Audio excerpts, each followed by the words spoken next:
After my girlfriend published that you shouldn't date beneath your standards and tossed my engagement ring, labeling me her personal ATM, I just hit like. Several months later, when I got engaged to someone else, she desperately insisted it was all a prank for social media hype. Be me, 28-year-old Blake. Work as marketing coordinator at mid-sized tech company in San Diego. Make decent money, not Silicon Valley money, but comfortable. Been grinding for 6 years since college. Saved up solid emergency fund. Own my condo outright in downtown area. Pretty stable life, good credit score, whole responsible adult package. Or so I thought. My girlfriend Victoria, 27, and I had been together for 5 years. Living together for 3 years. Met her at my buddy Connor's barbecue in summer of 2019. She was working as marketing coordinator at some startup downtown, making maybe around $40,000. Beautiful girl, Instagram-ready type with expensive taste. Taste didn't match her paycheck, though. Long, dark hair, perfect makeup game. Always dressed like she stepped out of magazine. Didn't care about financial disparity, though. Love makes you stupid sometimes. Looking back, there were red flags from the beginning. She'd make comments about my Honda Civic. When are you getting a real car? About my condo. It's so basic. About my clothes. You dress like you're still in college. But she'd always follow it up with something sweet. I'm just trying to help you level up, babe. And then a kiss. Classic manipulation, but I was blind to it. Over the years, I helped her out more than I probably should have. Covered most of our $2,800 monthly rent, since I made more. Paid off her $28,000 in credit card debt when she broke down crying. Shopping addiction, apparently. Designer bags, shoes, clothes she'd wear once for Instagram, then forget about them completely. Helped her lease a BMW because image matters in marketing. Her beat-up Toyota was embarrassing for client meetings. The vacations were the worst part financially. Flew us to Bali, $4,500. Paris, $6,200. Santorini, $3,800. All on my dime while she posted pics. Talking about living her best life and blessed to travel the world. Never tagged me, never mentioned who paid. Her followers probably thought she was some jet-setting influencer. Meanwhile, I was eating ramen and skipping lunch, trying to rebuild my savings after each trip. But I told myself it was worth it. She was beautiful, social, pushed me out of comfort zone, made me feel like luckiest guy alive when she'd hold my hand in public, or post the occasional couple photo. I was addicted to being chosen by someone who seemed so out of my league. She always hinted about marriage, but not in sweet way, more like performance review. She'd show me rings constantly, always the most expensive ones. This one's only $12,000. Pretty reasonable, right? Talked about venues that cost more than my car. Had Pinterest board with 500 plus wedding ideas. She'd scroll through while we watched Netflix, making little comments like, "This is what I've always dreamed of. I hope my future husband has good taste." The Pinterest board was insane. I'm talking $50,000 dress budgets, destination weddings in Tuscany, flower arrangements that cost more than most people's monthly salary. Should have seen it as red flag, but I was so desperate to make her happy. Just saw it as goals to work toward. She'd also drop hints about my proposal. I hope he's creative about it, not just some basic restaurant thing. The ring is so important, it shows how much he really values you. I've been with you for years, Blake. Some of my friends got engaged way faster. The pressure was constant and subtle, like water slowly wearing down a rock. So when I'd finally saved enough for the $8,000 ring, the one she'd been eyeing at Tiffany, working overtime for 6 months, eating packed lunches, skipping social events, saving every penny I could get my hands on, I figured it was time. Was terrified of disappointing her, of not living up to whatever fantasy she'd built in her head. Planned the whole thing at Balboa Park, where we had our first official date 3 years earlier. Spent weeks coordinating with vendors, arranging for her favorite flowers. White roses, $200 worth. Hired photographer to hide nearby and capture the moment. $500 for that alone. Even practiced the speech in my car during lunch breaks, timing it perfectly for sunset. The day of, I was a nervous wreck. Kept the ring box in my jacket pocket, checking it every 5 minutes like some paranoid fool. Victoria seemed oddly distant during dinner beforehand. Kept checking her phone and giving short answers. I thought she was just tired from work. How wrong I was. We walked to our spot overlooking San Diego Bay. The sunset was perfect. golden light reflecting off the water. I got down on one knee with the exact ring, the one she'd pointed out multiple times, the one she'd screenshotted and sent to her friends. Victoria, you're the love of my life. These 5 years have been the best of my life. I want to spend forever making you happy. Will you marry me? She stared at the ring for what felt like forever. I'm talking a full 30 seconds of silence, while tourists gathered around, phones out, expecting to witness something beautiful. Her expression slowly changed from surprise to something I couldn't read. Disappointment, confusion, I still don't know. Blake, I can't. I'm not ready. I need space to figure things out. Not, let me think about it, or this is sudden. Or can we talk about this? Just straight rejection. The tourists awkwardly dispersed, probably posting on their own social media about the proposal fail they just witnessed. I stayed on one knee for a few more seconds, brain not processing what just happened. Then I slowly stood up, put the ring back in the box. We walked to my car in complete silence. The 40-minute drive home was the longest of my life. She stared out the window the entire time, while I tried not to have breakdown behind the wheel. That weekend was blur of her packing, dividing up furniture and awkward conversations about lease agreements. She took half our stuff, including the expensive coffee maker I'd bought us for Christmas, and the dining set that came entirely from my savings. Moved out to stay with her friend Madison, who I'd always gotten weird vibes from. Something about that girl always rubbed me wrong.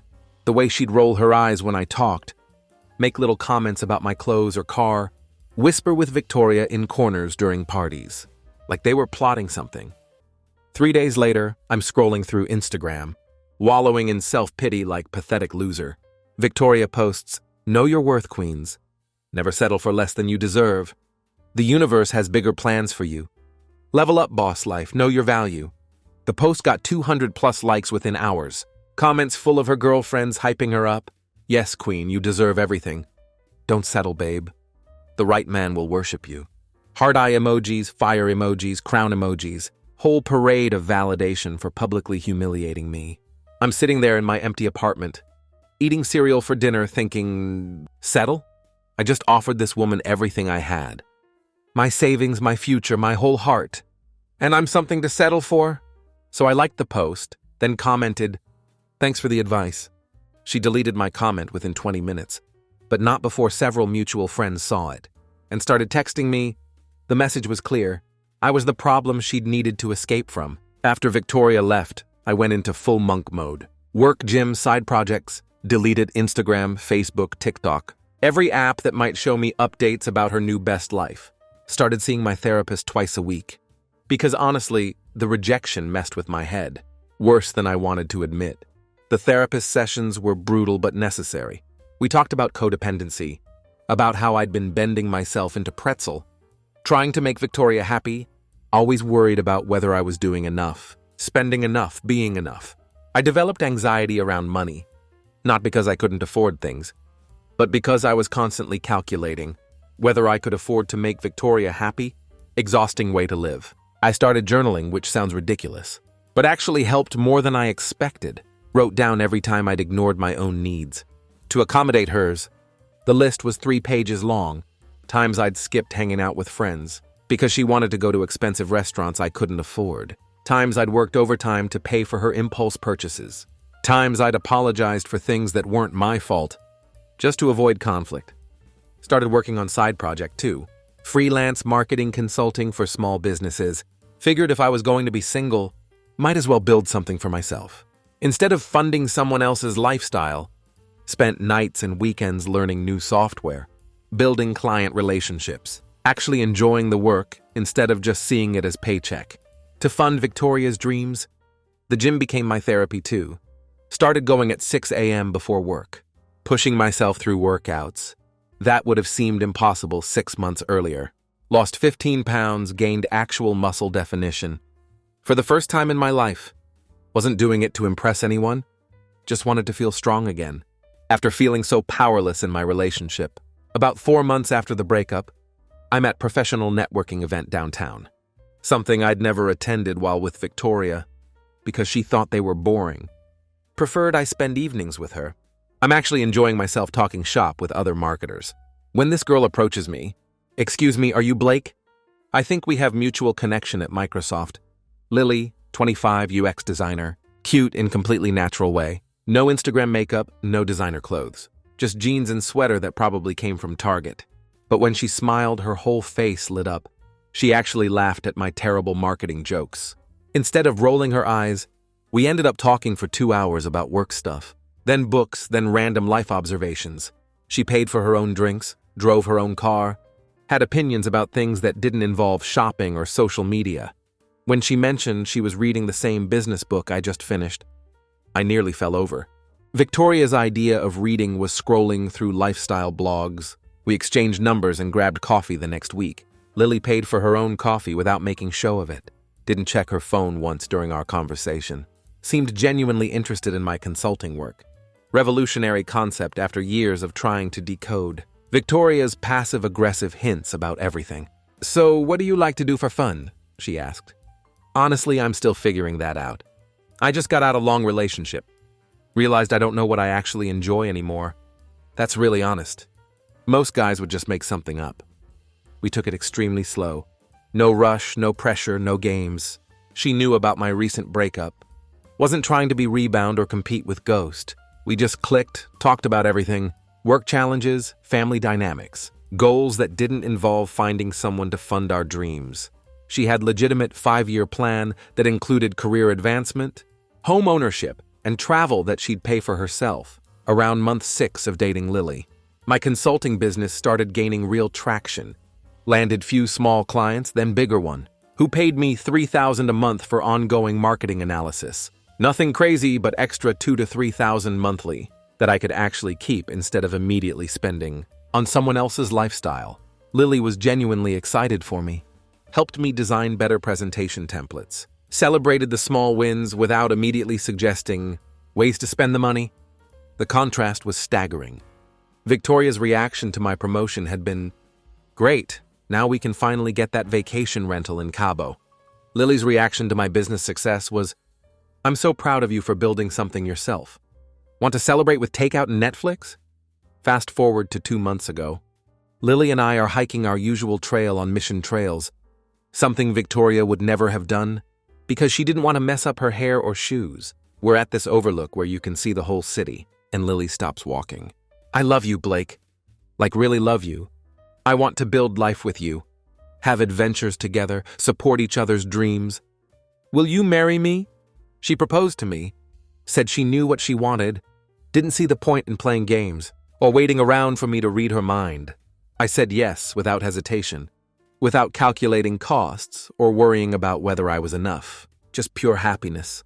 We posted simple engagement photo, just us at the overlook, smiling, her hands showing the modest ring I'd gotten her. She specifically said she didn't want anything flashy, that she'd rather we save money for experiences and our future home. Caption, "Adventure partner for life." The response was immediate and overwhelmingly positive. My family was thrilled. They'd never really warmed up to Victoria, I realized. Friends I hadn't heard from in months came out of woodwork, with congratulations. Co-workers were excited. Even my normally stoic dad called to say how happy Lily made me seem. Then at 11 p.m., my phone rang. Unknown number, but something made me answer. "Blake?" That voice, I'd know it anywhere. "Hey, Victoria? Are you kidding me right now?" Her voice was shaking with anger. "Are you seriously engaged to some random girl?" "Congratulations would be nice." 8 months, Blake, 8 months and you're engaged. To some random girl you barely know. Lily's not random. We work in complementary industries. We share values, we're compatible in ways that matter. And she actually wants to marry me. We were together for 5 years. How could you just replace me like that? The audacity was breathtaking. Replace you? You rejected me, remember? Said you needed space to figure things out. Long pause, I could hear her breathing heavily. Then I didn't think you'd actually move on. I thought you'd wait for me to work through my stuff. Wait for what exactly? Another pause, then she started crying. Not sad crying, but frustrated, angry crying. I needed to explore my options, okay? Madison kept showing me all these successful guys.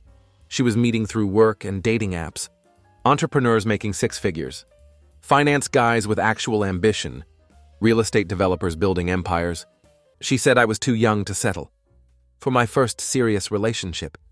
Without seeing what else was out there, I actually laughed. So I was your backup plan. No, I wanted to make sure I wasn't missing out on something better. I thought if I dated around for a year, experienced what else was available, then I'd know for sure you were the right choice. By humiliating me publicly and calling it settling, I didn't mean it like that. Madison just showed me all these articles about women who married their college boyfriends and always wondered what if. She said successful women explore their options before committing.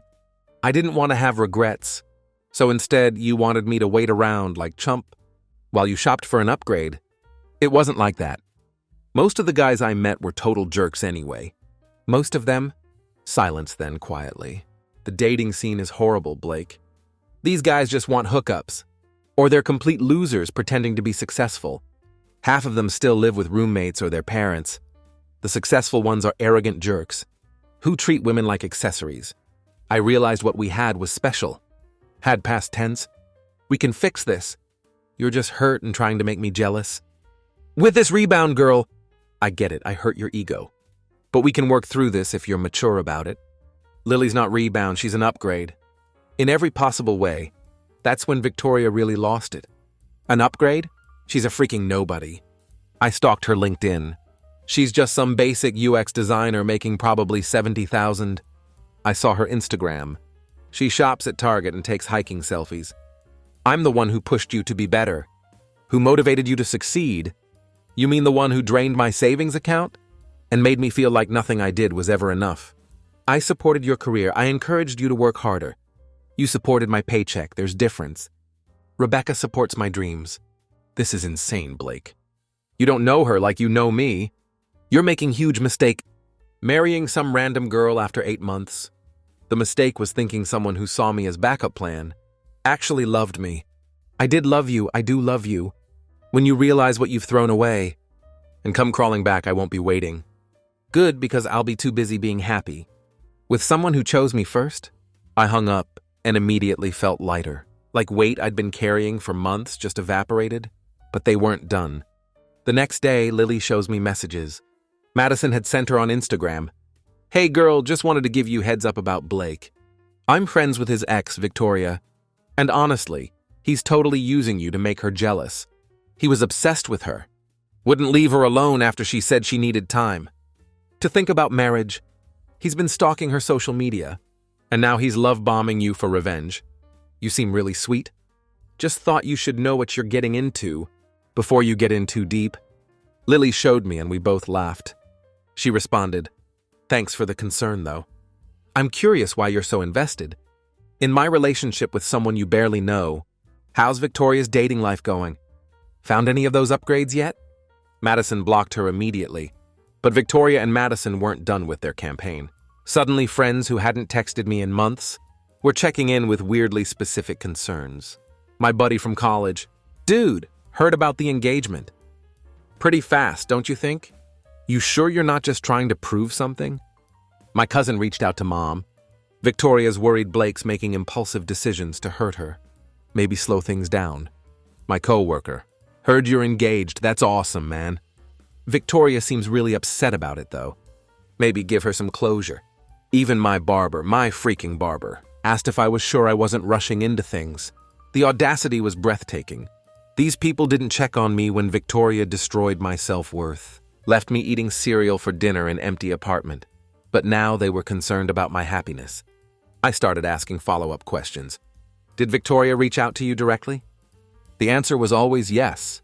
She was running full PR campaign, painting herself as concerned ex, who just wanted what was best for me, while I was heartbroken guy making rash decisions. 2 weeks after that phone call, Lily's friend Amy sends her screenshots. That changed everything. She'd been swiping through Bumble when she recognized Victoria from Lily's social media stories about our drama. Victoria's dating profile created 6 months before she rejected my proposal. Bio, marketing professional looking for ambitious partners. Only know your worth and level up together. No time for mediocrity. Seeking someone who matches my energy and lifestyle goals. She'd been shopping for my replacement while wearing the promise ring I'd given her for our 4th anniversary. But the screenshots Amy sent were even more damning. Victoria's conversations with matches going back months. Just got out of long relationship. Ready to date high-value men who know what they want. My ex was sweet but lacked real ambition. Need someone who can provide the lifestyle I deserve. Currently single and exploring my options. Looking for someone established, preferably in finance or tech.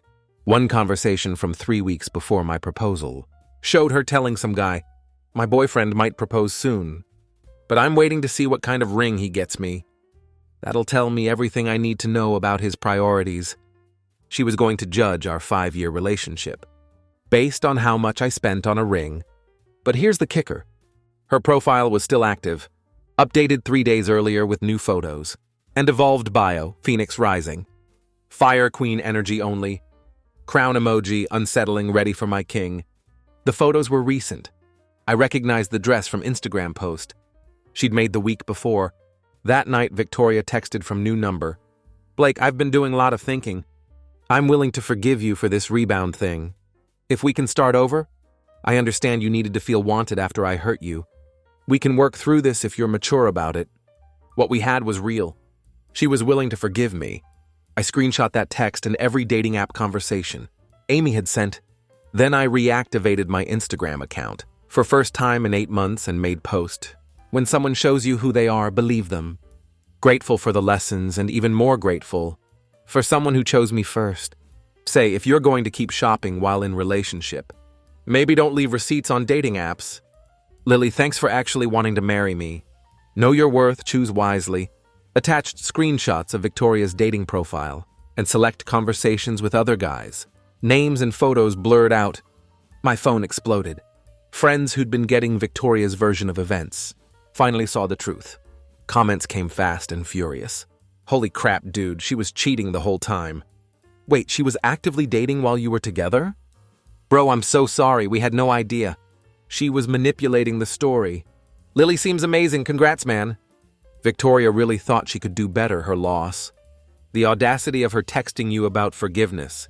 Shares, DMs from people I hadn't heard from in years. Messages of support. But more importantly, mutual friends started sharing their own screenshots.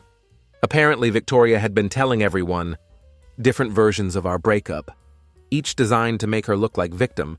Victoria's response was swift and nuclear. After my post went up, Victoria went into full damage control mode. Posted series of Instagram stories over 3 days about toxic masculinity and emotional manipulation. How I was weaponizing social media and gaslighting her into looking like the bad guy. Some people can't handle being told the truth about themselves. When someone shows their true colors, believe them. Toxic masculinity, manipulation, survivor mode activated. The girl who was secretly shopping for upgrades while we were together was calling me manipulative. But here's where she made her fatal mistake. Madison, seeing the tide turn and her own reputation, getting dragged down with Victoria's, decided to save herself. She sent me DM that started with, "I can't keep lying for her anymore." What followed was the most devastating evidence dump I could have imagined. Screenshots of their group chat going back 2 years. Voice messages of Victoria trashing me, our relationship, our future. Screenshots of Victoria stalking other guys' social media and rating their potential. And then the piece de resistance, a freaking Excel spreadsheet. Victoria and Madison had created detailed spreadsheet, ranking guys by multiple categories: income, looks, husband potential, lifestyle upgrade factor, and long-term investment value. They called it the husband hunt, and it had 20 guys on it. I was on there listed as current BF Blake. With detailed analysis, financial stability, 8 out of 10, steady income but not spectacular. Looks, 6 out of 10. Average, could improve with better clothes and gym. Husband potential, 7 out of 10. Reliable, good family man material. Lifestyle upgrade factor, 5 out of 10. Basic condo, Honda Civic, no luxury mindset. Long-term investment, 6 out of 10. Safe choice but limited upside. Overall ranking, number 13 out of 20 guys. The notes section was brutal. Marketing guy, reliable income but boring personality. Lives in basic condo, no ambition for luxury lifestyle. Good for now but probably not endgame material. Needs major image overhaul to be trophy husband material. Sweet but lacks the edge I need long-term. The guy ranked number 1, some cryptocurrency entrepreneur named Chad, who claimed to make $500,000 a year and drove Lamborghini. She'd been planning to dump me for him. The spreadsheet showed months of research, his LinkedIn profile, Instagram analysis, even screenshots of his apartment from dating app photos. But here's the beautiful irony. 2 weeks before my proposal, Chad's portfolio crashed. Turns out he was living in his mom's basement, trading cryptocurrency with his student loan money. The Lambo was rented for photos. When Victoria found out, she moved me up the rankings, from number 13 to number 8. Guy number 2 was real estate mogul, who turned out to be part-time realtor, working at his dad's agency, still paying off his own starter home. Guy number 3 was startup founder, whose company was 3 guys in WeWork space, with no revenue and no investors. When her top choices fell through one by one, suddenly I looked better, but still not good enough to say yes to immediately. She wanted to keep shopping while keeping me a safety net. The spreadsheet had everything: dates of conversations, financial research, pros and cons lists, even strategic plans for testing guys' financial commitment. Through expensive date suggestions, they'd been treating human beings like stock portfolios. Some of the other entries were laugh-out-loud ridiculous. Dr. Boyfriend, high income but too many work hours, wouldn't be available for travel/social events. Lawyer guy, good money but boring personality, talks about work too much. Tech startup bro, claims pre-IPO equity worth millions but probably BS. Madison sent all of this with message. I can't keep lying for her. She's been using everyone, including me. She made me help her research these guys. And I feel horrible. She never loved you, Blake. You were just placeholder while she auditioned your replacement. Good luck with Lily, she seems amazing. I stared at my phone for an hour, processing what I was seeing. 5 years of my life reduced to spreadsheet ranking, where I came in 13th for lifestyle potential.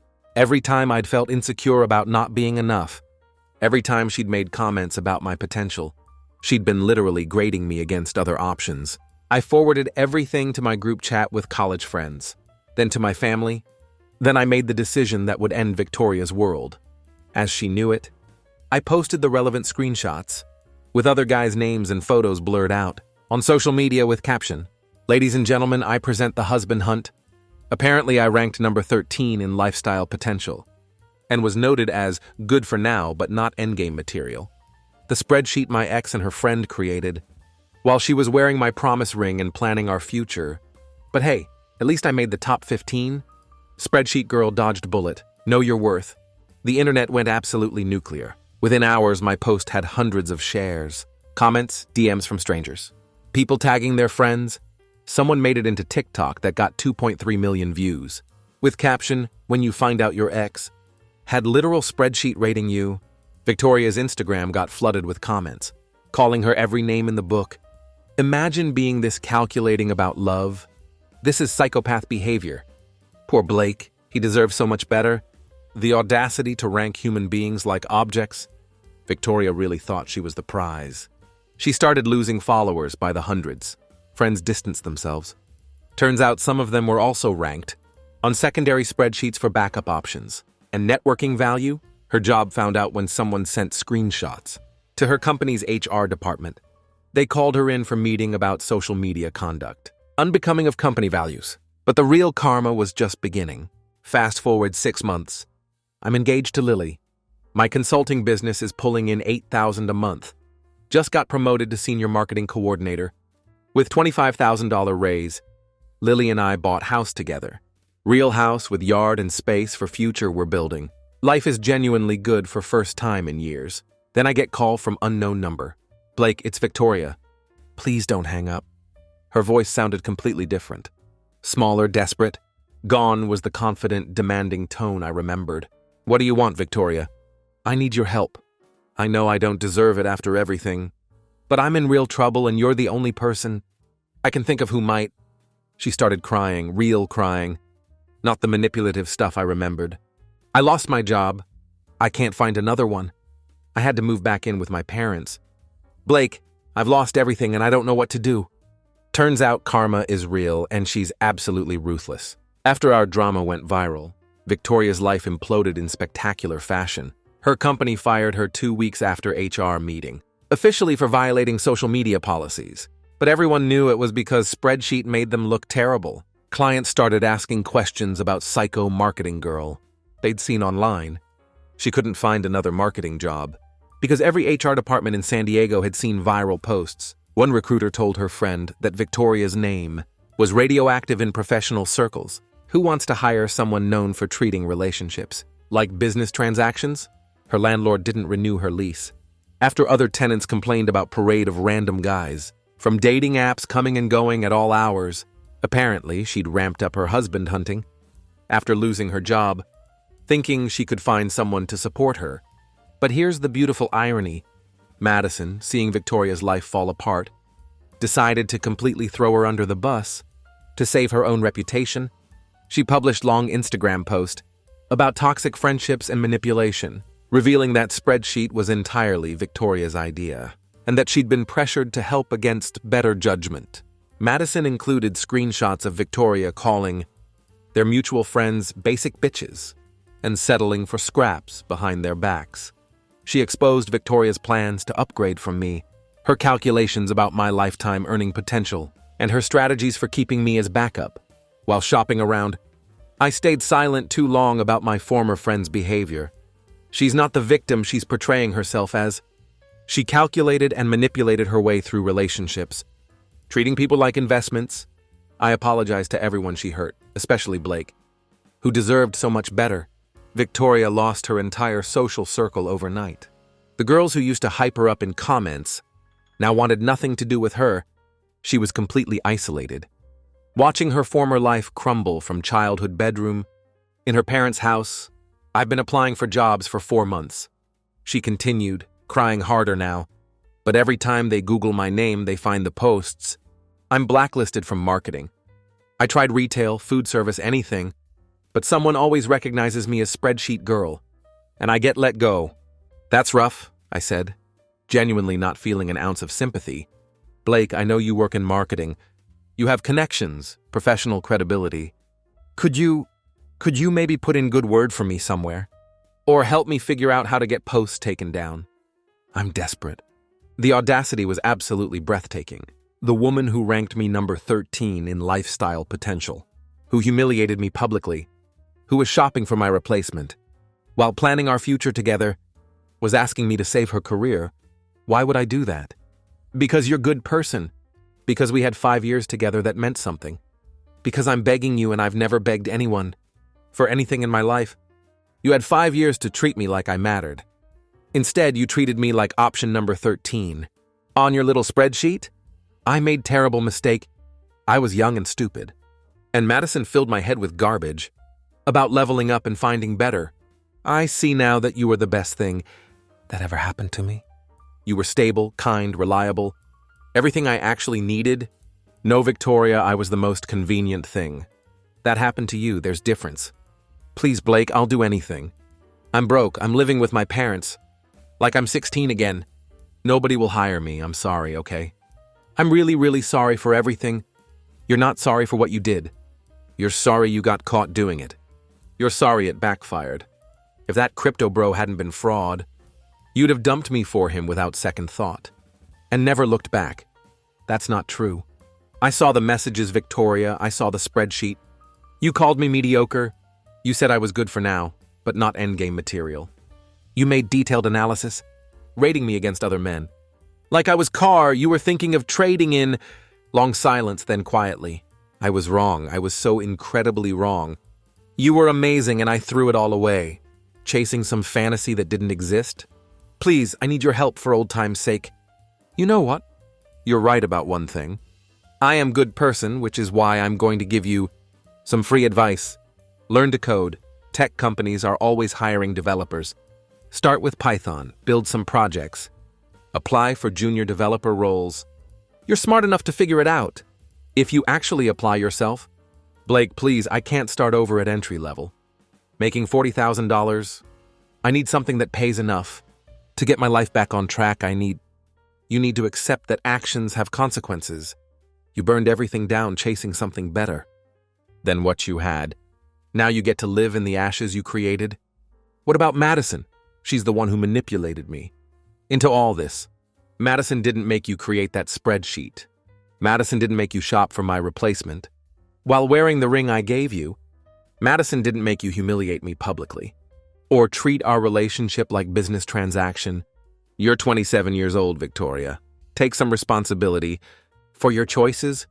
So that's it? You're just going to let me suffer? I'm not letting you do anything. You did this to yourself. I'm just not cleaning up the mess you made. The Blake I knew wouldn't be this cruel.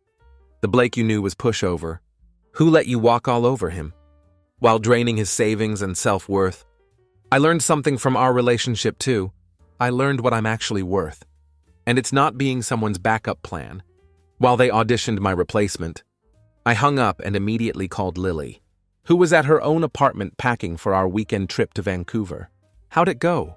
She asked when I told her about the call. Better than expected. She wanted me to save her career and get her life back on track. Are you going to help her? Absolutely not. She made her bed with Egyptian cotton sheets she couldn't afford, and now she gets to lie in it. Lily laughed. That's my fiancé, the one with actual boundaries and self-respect. She kept saying I was being cruel for not helping her. You know what's cruel? Rating your boyfriend number 13 on spreadsheet.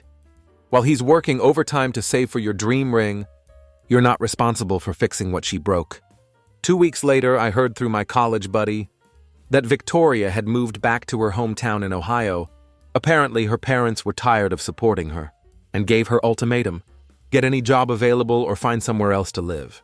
Last I heard, she's working retail at Target, making $12 an hour, living in studio apartment above pizza place. Madison moved to LA, changed her name on social media, completely scrubbed her online presence to start.